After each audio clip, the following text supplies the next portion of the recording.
अभिनंदन कि एक बौद्धिक चर्चा का हिस्सा बनने के लिए आप सब इस सभागार में मौजूद हैं। हमारे साथ अब देश के सबसे पुराने राजनीतिक दल अर्थात भारतीय राष्ट्रीय कांग्रेस के राष्ट्रीय सचिव महेंद्र जोशी जी हैं। महेंद्र जोशी जी पार्टी के कर्मठ कार्यकर्ता की पहचान रखते हैं। जिस संगठन ने मूलतः उन्हें संस्कारित किया वो सेवा दल है। सेवा दल के माध्यम से महेंद्र जोशी जी ने कांग्रेस को उसकी नीतियों के संदर्भ में जन जन तक पहुंचाने का काम किया है। मालवा में कांग्रेस की बड़ी पहचान है। मैं चाहूंगा एक बार पूरा सभागार जोरदार तालियों से उनका अभिनंदन करें। हमारे साथ इस कार्यक्रम का हिस्सा बनने के लिए महेंद्र जी आपका बहुत बहुत धन्यवाद कि आप इंदौर से यहां पधारे। धन्यवाद साहब, धन्यवाद। देश बड़ा चिंतित रहता है। देश की सबसे पुरानी राजनीतिक पार्टी है, उस पार्टी का क्या होगा। महेंद्र जोशी जी को भी ये चिंता सताती है या नहीं सताती है कि हमारा क्या होगा? नहीं, आपके प्रश्न का पहला हिस्सा जरूर, जब हम सत्ता में नहीं थे, आजादी के पहले भी कांग्रेस को ही यह चिंता सताती थी कि अगर अंग्रेज रहे तो हिंदुस्तान का क्या होगा। उसी चिंता का परिणाम था कि भारतवर्ष आजाद हुआ। आदरणीय विक्रम वर्मा साहब उनकी पार्टी की रीति नीति आदर्शों की सब बात करके गए, उनको चले गए। मेरे परिवार के बड़े हैं, मैं चाहता था कि मैं उनके समक्ष भी कुछ बात कहूं। उन्होंने अच्छा बोला। विक्रम वर्मा साहब जैसे वरिष्ठ नेता के लिए मैं चाहता हूं उनकी गैर मौजूदगी में भी एक बार ताली बजे। जो प्रश्न है कि चिंता होती है कि नहीं, राजनीतिक दलों को हमेशा चिंता करना चाहिए, चाहे वो अपने अंदर की व्यवस्थाओं की चिंता हो या उनके राजनीतिक आदर्शों को कहां तक पूरा कराने में वो सफल हो पा रही है, अपने राजनीतिक उद्देश्यों को लेकर कहां तक चल पा रही है। इसकी चिंता होना स्वाभाविक है और उस चिंता को लेकर हम जीते हैं। जहां तक प्रश्न है कि मेरी चिंता, तो आप सच मान के चलिए, आपने परिचय में जो कहा है कि चाह गई चिंता मिटी मनवा बेपरवाह और जाको कछु न चाहिए वो ही शहंशाह जी, तो मैं उसी अंदाज में जीते हैं। और देखिए, कोई भी पार्टी, चाहे वो हमारी हो या कोई और हो, पार्टी और संगठन उन लोगों से नहीं चलते जिनको सब जानते हैं।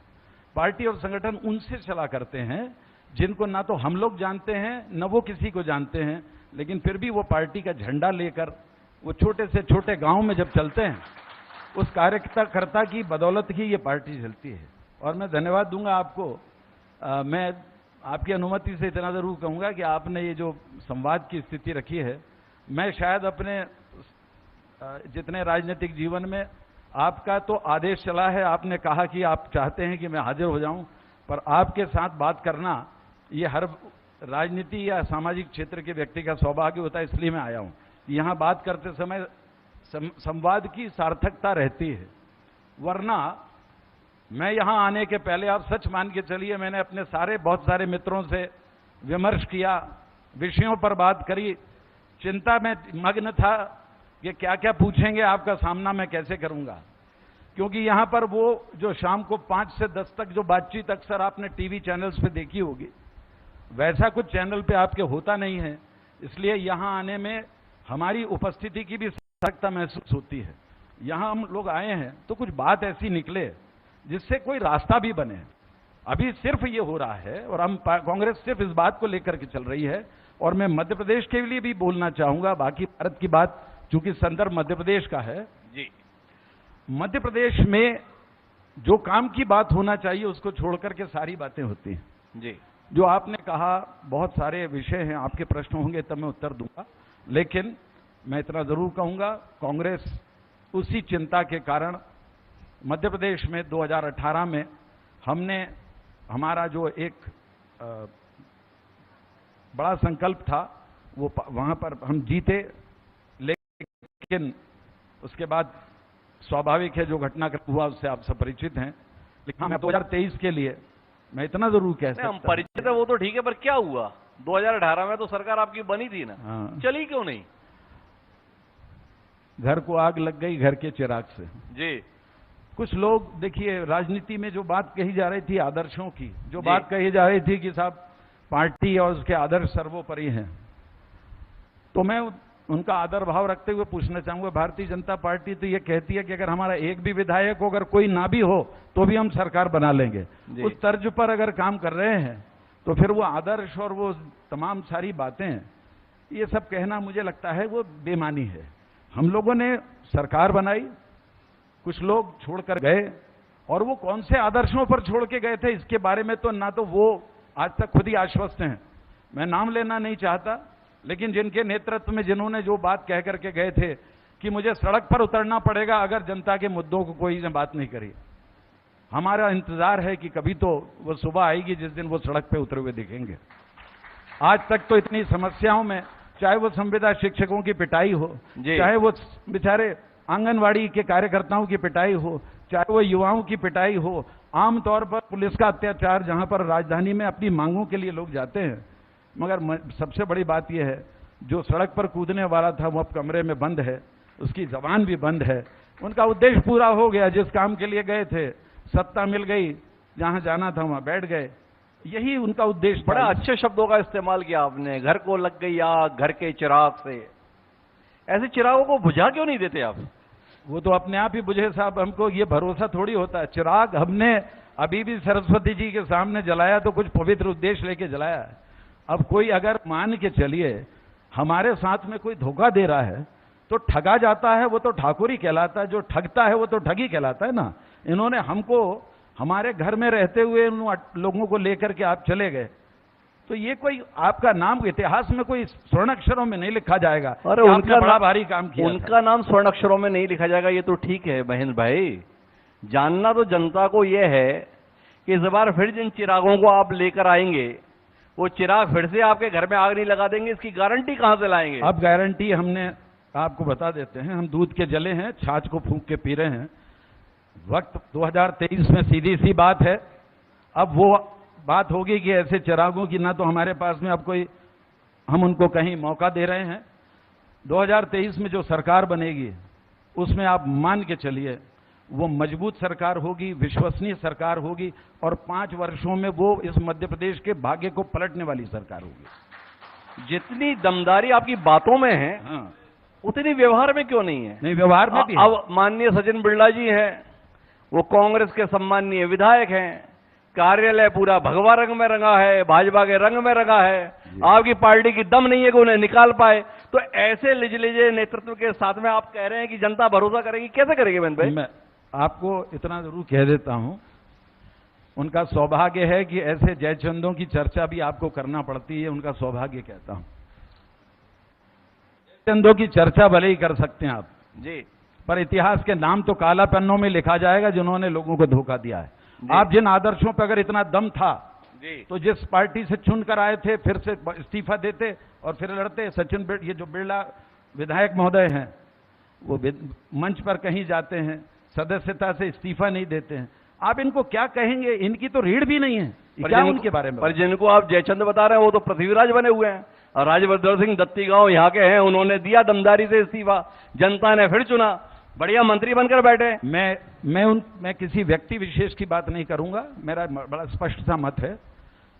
सरकार की बनी, वो विधायक फिर बन गए, उनको शुभकामनाएं, बधाई, सब कुछ देता हूं। पर कहने का आशय ये है, आप जिस 2018 में जिस पार्टी से जिस विश्वास को लेकर के जीते, अब फिर भारतीय जनता पार्टी इस काम में बड़ी माहिर है जी। और इसी के ऊपर सारा हमको भी काम करना पड़ रहा है कि वो लोग जिस तरीके से हमारी सरकारों को उन्होंने चुराया है, जिस प्रकार से उन्होंने सारे भारतवर्ष में एक ऑपरेशन लोटस के नाम पर जो काम किया हुआ है, उससे उन्होंने हमको अतिरिक्त रूप से सावधान किया है कि अब जो चुनाव लड़ा जाएगा वो सारे वो लोकतांत्रिक मूल्यों के अलावा इन छल कपट से बचना भी अब हमारी जिम्मेदारी है, और उसके लिए पार्टी की पूरी तैयारी है।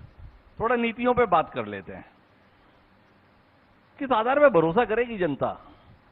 पिछली बार जब चुनाव थे तो बड़ा मुद्दा था किसानों की कर्ज माफी। माननीय राहुल गांधी, कहा हुआ टलेगा नहीं, ऐसी उम्मीद थी। उन्होंने कहा था कि सरकार बनेगी, 10 दिन में हर किसान का 2 लाख तक का कर्जा माफ होगा। 1, 2, 3, 8, 9, 10 दिन में अगर नहीं हुआ तो मुख्यमंत्री बदल जाएगा। भाजपा बता रही है 15 महीने इंतजार किया, अब राहुल गांधी ने नहीं बदला तो हमने बदल दिया। भाई राहुल गांधी की बात की इच्छा पूर्ति तो भाजपा ने कर दिखाई। अब इसका क्या जवाब दोगे महेंद्र जी भाई? ये बात भारतीय जनता पार्टी के लोग अगर कहते हैं वहां तक तो अपनी ठीक है, उनका राजनीतिक धर्म है। किसानों के कर्ज माफ का काम जिस दिन शपथ हुई थी उसके ठीक बाद उसका आरंभ किया गया था कि इस किसानों की कर्ज माफी की नीति लागू की जाए। वही भारतीय जनता पार्टी आज भी कह रही है और पहले भी कहती थी कि किसी किसान का कोई कर्जा माफ नहीं किया, सब कांग्रेस के बारे में प्रचार किया।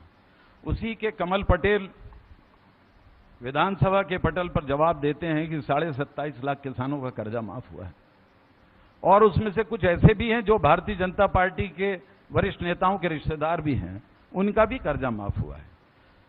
आप स्वयं स्वीकार करते हैं, हाँ ये बात सच है कि उन्होंने कहा कि साहब 10 दिन के अंदर, तो वो नीति लागू करना, उसके ऊपर कार्रवाई करना, अगर ऐसा होता कि हाँ साहब वो राहुल गांधी जी कह के चले गए और हमने उस नीति के ऊपर कोई काम नहीं किया, वो काम शुरू हुआ था किसी भी साधारण बात को करने के लिए, चूंकि उसका आकलन किया गया, सारे बैंकों से उसके डिटेल्स मांगे गए, कौन उसमें से ऐसे हैं व्यक्ति हैं जिनके ऊपर कितने ऋण की मात्रा है। कारण ये है, ये फाइनेंशियल इश्यूज थे, थोड़ा वक्त उसमें लगना ही था। आज के दौर की बहुत बड़ी आवश्यकता है जो रिटायर कर्मचारी हैं और किसानों की कर्ज माफी है।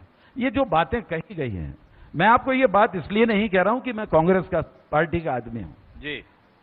आप तुलनात्मक रूप से जो लोग अभी मध्य प्रदेश में जिनके को सामने दिखाई देते हैं कि ये लोग आने वाले समय में मुख्यमंत्री के चेहरे हैं, आप मान के चलिए विश्वसनीयता के पैमाने पर कमलनाथ जी के सामने श्रीमान शिवराज सिंह जी किसी भी भाव में नजर नहीं आते हैं। बड़ा स्पष्ट कर देता हूं, लोगों के एम्प्लॉयमेंट के लिए, लोगों की रोजगार देने के लिए कौन सा काम किया गया?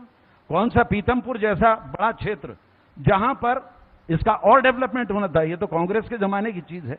लेकिन जिन विषयों से लोगों का जीवन प्रभावित होता है, चाहे वो स्कूल हो, शिक्षा हो, स्वास्थ्य हो, रोजगार हो, इन किसानों की बातों पर इसके ऊपर कभी कोई विमर्श नहीं होता। फालतू बात, केवल काम की बात करते हैं। और एक तरफ प्रदेश के मुख्यमंत्री को लोग 18-19 वर्षों से देख, बातचीत में हर जगह कहीं मेडिकल कॉलेज खोल आते हैं तो कहीं अलग कॉलेज खोल आते हैं। मैं तो उनके धुआंधार इतनी घोषणाएं करी हैं कि आप मान के चलिए उनको खुद याद नहीं रहता, उनके विभाग को याद नहीं रहता, जिन लोगों जो इस काम के लिए हैं उनको भी याद नहीं रहता। पर जनता को कैसे याद रहता है कि इसी आदमी को चुनना है? नहीं, वो 2008 में भी जनता उन्हें चुनती है, 2013 में भी उन्हें चुनती है, और विक्रम जी यहां बताते हैं कि भाई 2018 में भी चुना तो एक प्रकार से हमें ही था, वोट तो हमें ही ज्यादा मिले थे। अब ऐसा आदमी जिसे आप बता रहे किसी लायक ही नहीं है, घोषणाएं करता है, पर मध्य प्रदेश की जनता उन्हीं शिवराज सिंह चौहान को इतना पसंद क्यों करती है? ये बात सच है कि भारतीय लोकतंत्र में जनता बहुत समझदार है, सब कुछ है। कई अवसरों पर उसकी भावुकता बहुत से राजनीतिक दलों को, और यूं कहूं मैं उससे ज्यादा बोलना उचित नहीं समझता, लेकिन बोली डालिए, कब तक रुकेंगे अपने आप को? रुकना इसलिए नहीं है कि हम कांग्रेस की ये नीति कभी नहीं रही है कि वो उन विषयों पर बात करे जिससे समाज का विखंडन होता है। आप मान के चलिए इस समाज को जोड़ने में हमारी हजारों वर्षों की पीढ़ियां हैं कि भारतीय सनातन संस्कृति है, लेकिन जिन बातों को आपने कहा है कि यहां पर राष्ट्रवाद की बात करी जाए या अन्य बातें करी जाए, आप देख सकते हैं समूचे भारतवर्ष में जो स्थितियां हैं उनका लाभ लेते हुए कई बार सरकारें कहीं बन जाती हैं। ये बात तय है कि लोकतंत्र में सबसे बड़ी बात होती है सरकार बनना, लेकिन मैं आपको ये बात कह सकता हूं कि काट की हांडी एक बार नहीं 2-3 बार चढ़ गई है, लेकिन 2023 में नहीं चढ़ने देंगे। तो अभी आप जो ये हांडी चढ़ाना शुरू किए हैं, पहले कांग्रेस के नेता जो दिखते थे वो इफ्तार की पार्टियां देते हुए दिखते थे, आजकल प्रदेश कांग्रेस कार्यालय में हनुमान चालीसा के पाठ होते हैं। इस काट की हांडी को समझें, लोहे की हांडी को समझे, क्या समझे? नहीं, देखिए धर्म एक बड़ी निजी व्यवस्था है, अगर किसी को अच्छा लगता है कोई अपने धर्म का पालन। प्रदेश कांग्रेस कार्यालय में हनुमान चालीसा के पाठ की बात कर रहा हूं। ये प्रदेश कांग्रेस ने नहीं करवाया, किसी व्यक्ति ने आके कर दिया पाठ, तो उसको कोई प्रदेश कांग्रेस का के द्वारा आयोजित पाठ नहीं माना। चलिए दूसरा सवाल कर लेते हैं। कर्नाटक में बजरंग दल पर प्रतिबंध लगाने की बात करते हैं और मध्य प्रदेश में बजरंग सेना का कांग्रेस में विलय की बात करते हैं, इस पर कुछ कह लीजिए। देखिए, बजरंग दल हमारे माननीय प्रधानमंत्री महोदय की एक बहुत जबरदस्त खूबी है कि उन्होंने बजरंग दल के लोगों को बजरंगबली से जोड़ दिया।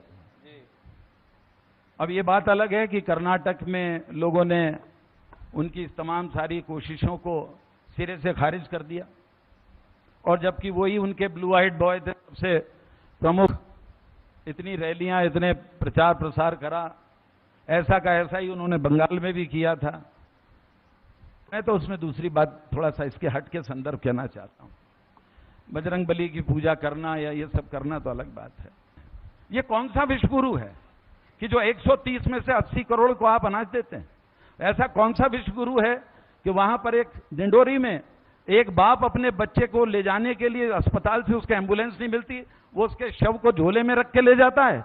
ये है उस गांव के आदमी के, और यही स्वर्णिम मध्य प्रदेश है।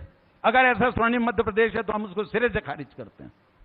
क्या मतलब है इसका? आपने स्वर्णिम मध्य प्रदेश को खारिज कर दिया, पर इसका उत्तर मैंने स्वर्णिम मध्य प्रदेश को नहीं, उनके कहे स्वर्णिम। इसका जवाब नहीं दिया कि बजरंग दल पे वहां प्रतिबंध लगाएंगे कर्नाटक में, और मध्य प्रदेश में बजरंग सेना के लिए कालीन बिछाएंगे प्रदेश में। देखिए, बजरंग कालीन नहीं बिछाए गए। बजरंग सेना ने स्वाभाविक रूप से, वो एक दल, एक संगठन है जिसने आकर के इस पाखंडी किस्म के जो धार्मिक कर्मकांड का जामा ओढ़कर जिस प्रकार से उपद्रव फैला रहे हैं हर जगह, उन सारी चीजों के विरोध में वो लोग आकर के उन्होंने कांग्रेस की सारी विचारधारा और पूरी रीति नीति में अपनी आस्थाएं व्यक्त करी। और आप मान के चलिए, वो उपद्रव मचाने के लिए बजरंग सेना नहीं काम करेगी। इसलिए कहा, बजरंग सेना को शामिल किया है कि भूत पिशाच निकट नहीं आवे, महावीर जब नाम सुनावे। इसलिए वो यहां पर आएंगे तो उन भूत पिशाचों का नाश करेंगे जो समाज को तोड़ते हैं। अच्छा, आपने मध्य प्रदेश के संदर्भ में बड़े आम आदमी को लेकर बात की। नीति आप शिवराज सिंह चौहान का अनुसरण करने जा रहे हैं। लाडली बहना योजना वो लेकर आए, 1000 रुपए परिवार की महिला को हर महीने मिलेगा। आपने कहा मुझे मौका दो, मैं 1500 दूंगा। शिवराज जी ने कहते मुझे बनाए रखो, मैं 3000 दूंगा। तो अब कैसे माने, आप दोनों में अंतर है। कुल मिला के मुद्दा सत्ता ही है ना, नीति कहां अलग हुई। वो 1000, आप 1500, अब वो 3000, कल उन्होंने बोल दिया 10,000 तक ले जाऊंगा। क्या करे आदमी। 18-19 साल में याद आई बहना की।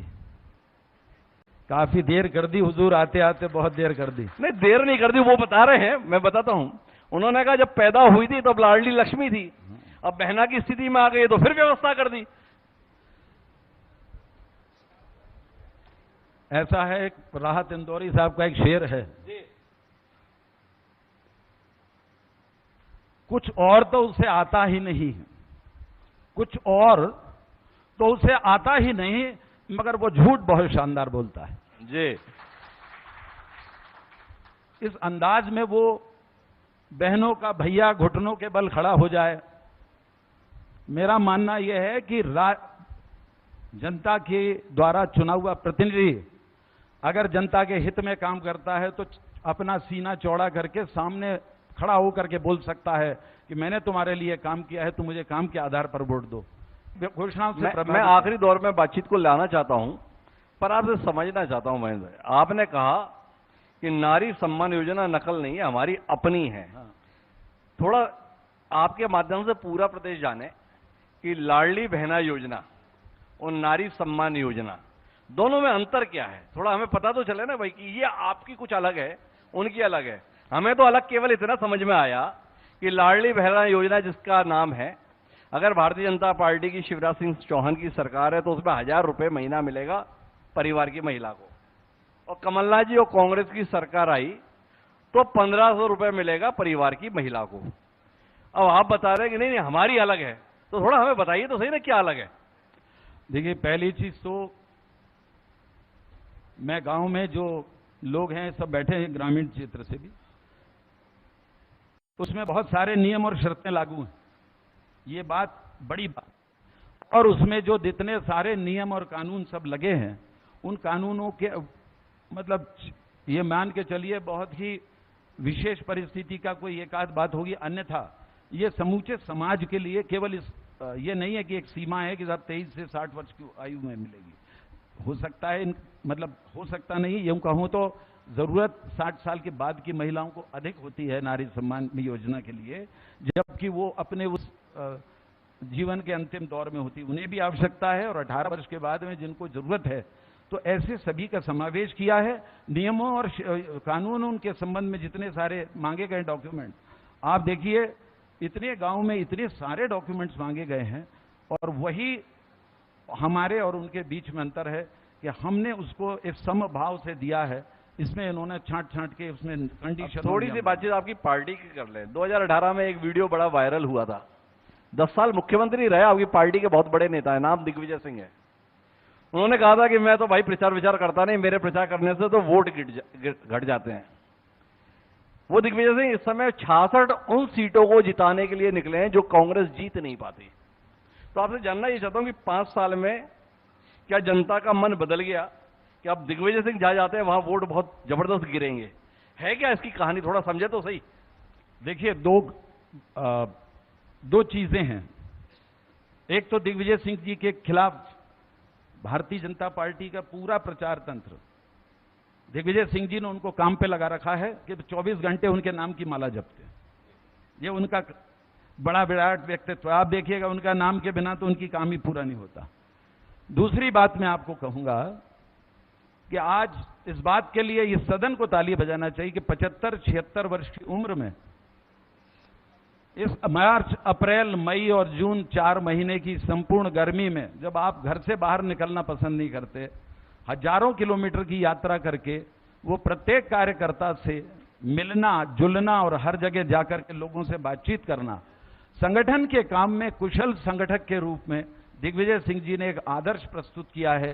समूची कांग्रेस परिवार को एक साथ लाना, एक साथ बैठाना, आपस में कोई मनभेद अगर है, मतभेद अगर है, उनको बिठाना, सुलझाना और इस पथ पर लाना कि आपने इस लायक पार्टी, हम सब इस ताकत के साथ इस जगह पहुंचे हैं कि हम 2023 में बड़ी मजबूत सरकार बनाने जा रहे हैं। तो 2003 के दिग्विजय सिंह 2023 में क्या वाकई पार्टी के लिए ताकत बनने जा रहा है?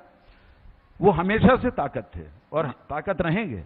कोई भी आप मान के चलिए, दिग्विजय सिंह जी उन्होंने अपने कार्यकाल में जितना काम किया है, उसके पहले मोतीलाल वोरा जी ने बहुत काम किया है।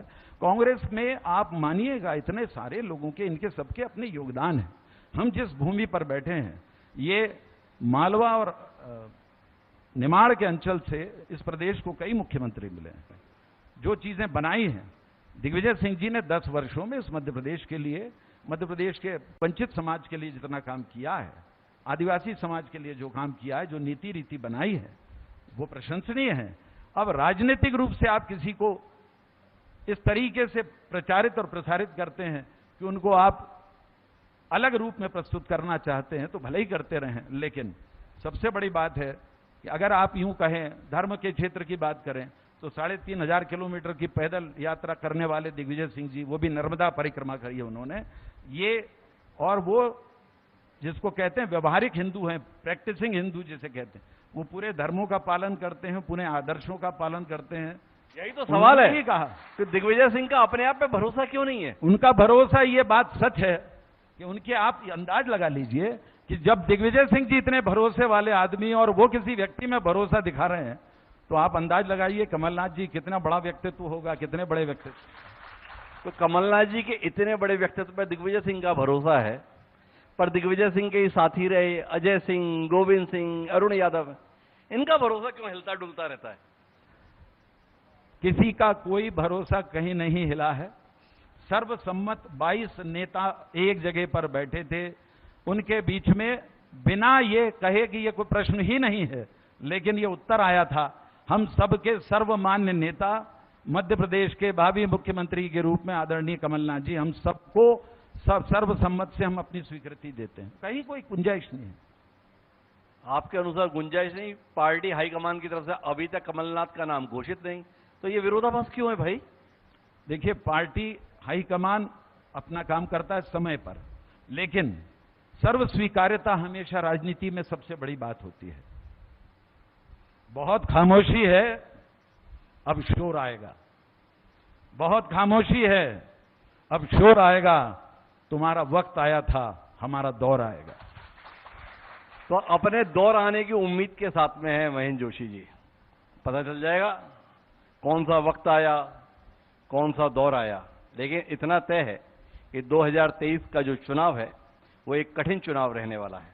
जनता को अपना फैसला देना है, किन नीतियों के आधार पर, किन तैयारियों के आधार पर कांग्रेस उम्मीद कर रही है। उन बातों को महेंद्र जोशी जी ने यहाँ आकर हमारे बीच में रखा। महेंद्र भाई, आपका बहुत बहुत आभार, हमारी शुभकामनाएं आपके दौर के लिए। बहरहाल इस कार्यक्रम में अभी इतना ही। मैं बहुत तहे दिल से चाहूंगा कि एक बार जोरदार तालियों से महेंद्र भाई का अभिनंदन हो। मैं एक सेकंड आपकी अनुमति से कहना चाहता हूं, मेरे जिंदगी का एक बड़ा मोड़ है धार। ये धार जिला और उसका मोहन खेड़ा।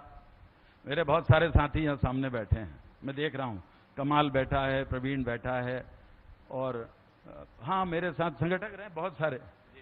मैंने 2001 में यहाँ एक शिविर लगाया था मोहन खेड़ा में, तो मैं तो इस धरती को प्रणाम करता हूँ। इस धार ने मेरे जीवन की धारा बदल दी थी जी। तो इसलिए धार में जब आपने बुलाया तो मुझे लगा कि 2001 के बाद आज 20-22 साल बाद में फिर यहाँ पर आने का मौका, आप जैसे प्रबुद्ध भारतवर्ष के, जिनको मैं आपके मुंह पर आपकी तारीफ करना ये उचित नहीं होता, लेकिन भारतवर्ष में अब सच बात यह है कि वो शेर है कि जो शेर है ना कि तुम्हारा लहजा बता रहा है कि तुम्हारी दौलत नई नई है। जी। हाँ, तो उसी में आजकल तो अब अखबारों की स्थिति ये हो चुकी है कि अखबार से तात्पर्य है कि मीडिया के बारे में बात कर रहा हूं कि तुम्हारी खबरें बता रही हैं कि तुम्हारी कलम बिकी हुई है। उसके दौर के बीच में आप जैसे लोग आज पत्रकारिता के इस स्तंभ को संभाल कर रखे हैं। INH 24/7 हरिभूमि।